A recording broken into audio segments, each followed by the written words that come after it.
سلام دوستان خوبم. امیدوارم روز و شبتون به خیر و نیکی باشه. سومین قسمت از دنیای جالب و پر رمز و راز داستان‌های ضرب‌المثل‌های زبان و ادبیات کهن فارسی رو با هم گوش میدیم. چشم‌های زیباتون رو ببندین و یه نفس عمیق بکشید. فارغ از دغدغه‌های روزمره دل بسپرین به دنیای جذاب قصه ها و جرعه آرامش رو به خودتون هدیه بدین.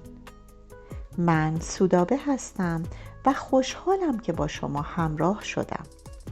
لطفاً تا انتهای داستان همراه من باشین و لذت ببرین.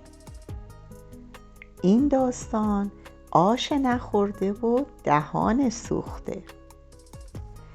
در یکی از شهرهای شلوغ و پرهیاهوی خراسان، جایی که کوچه ها هنوز بوی نون تازه و گل یاس می دادن، مردی با همسرش زندگی می کرد به نام حاج مراد.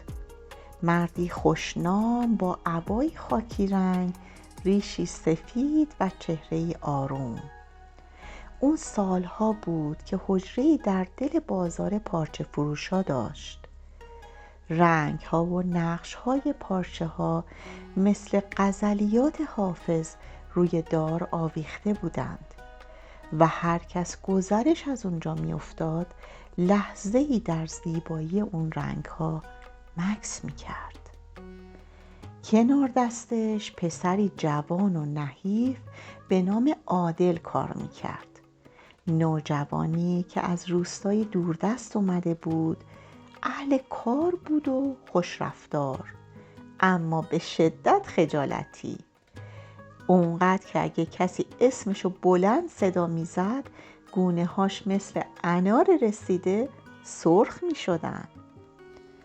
روزگاری صبحی از صبحهای سرد آخر پاییز، بازار مثل همیشه با صدای جارچی ها و باز شدن دکان ها بیدار شد. اما در حجره حاج مراد همچنان بسته بود. عادل طبق عادت همیشگیش اومد، در حجره رو باز کرد، زمین و آب و جارو کشید، پارچه ها رو مرتب کرد، اما دلش خیلی شور میزد، چون نه خبری از استادش بود و نه پیغامی داده بود. مدتی گذشت. ساعت به حدود 12 ظهر رسید. یکی از کسبه اومد در حجره حاج مراد و دستی به شانه عادل زد و گفت: عادل جان، حاج مراد دیشب تب کرده، گویا حال خوشی نداره، باید بری براش دارو بگیری پسر جان.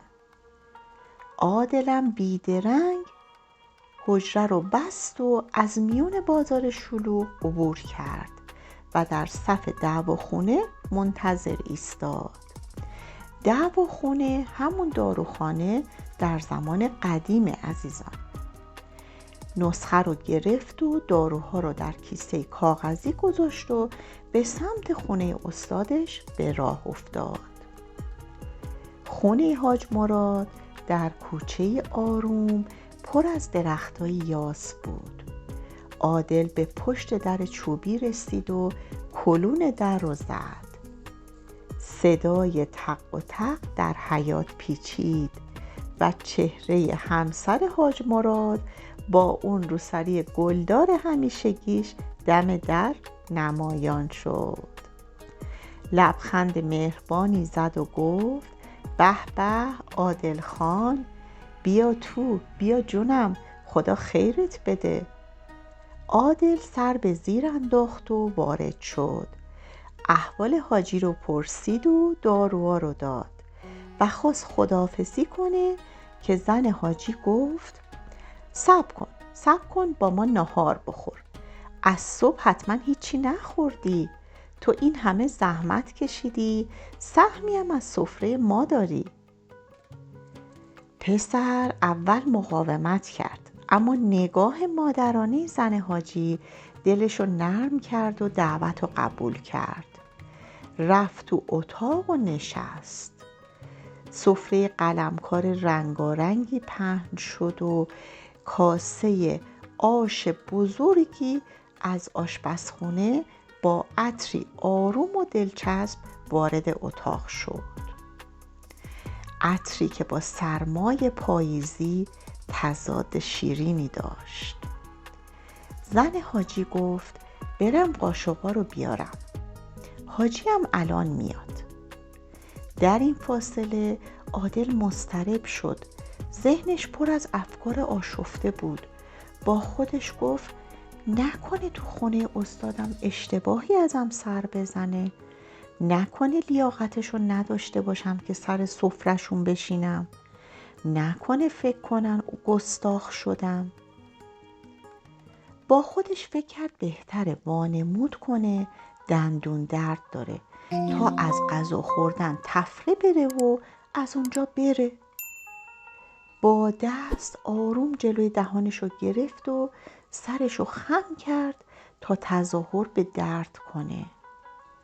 در همین لحظه حاج مراد وارد اتاق شد. با مکث پسر رو نگاه کرد و ابروی بالا انداخت و گفت پسر جان دهانتو سوزوندی؟ چرا بی احتیاطی کردی؟ پسرم باید صبر میکردی تا آش یکم سرد بشه. تو چرا اینقدر عجله داری؟ قبل از اینکه عادل حرفی بزنه همسر حاجی با قاشقا وارد شد. بهت زده گفت چی میگی حاجی جان؟ من هنوز قاشق نیاوردم. این تفلک که اصلا آش نخورده. سکوتی سنگین اتاقو گرفت. حاج مراد نگاهی به زن کرد و نگاهی به شاگردش. بعد زد زیر خنده. خب پس انگار آش نخوردی و دهانت هم سوخته. زنم خندید و با صدای نرم گفت گاهی از روی ظاهر قضاوت اشتباهی میکنیم، مثل همین حالا حاجی جان. حاج مراد سرشو تکون داد و گفت دقیقاً همینطوره. گاهی کسی رو به گناه نکرده متهم میکنیم در حالی که اصلا روحش هم از اون جریان خبر نداره. اون شب عادل با دل گرم و شکمی سیر به خونش بازگشت، اما چیزی بیشتر از غذا در دلش موند. حسی از پذیرفته شدن، درک شدن و ارزشی که استادش برای اون قائل شده بود. در روزهای بعد هر وقت کسی در بازار شتاب زده حرفی میزد یا بی دلیل به دیگری تهمت میزد، حاج مراد با لحن آرام اما پرمعنا میگفت حواست باشه مبادا کسی را آش نخورده دهان سوخته کنی. و این جمله میون بازار پیچید، از لبها به دلها رفت و آروم آروم مردم یاد گرفتن که پیش از قضاوت کمی تأمل کنن. تو زندگی روزمره ما هم عزیزانم گاه ظاهر ماجرا یه چیزی میگه اما حقیقت چیز دیگری است.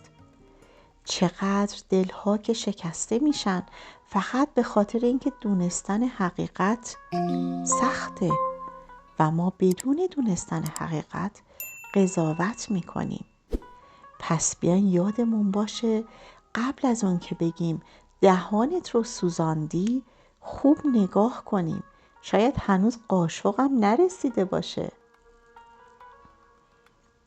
دیگه وقتش رسیده چشمان زیباتون رو ببندین و با دلی آروم به یک مزرعه سرسبز پر از گلهای زرد کلزا فکر کنید و آسوده بخوابید.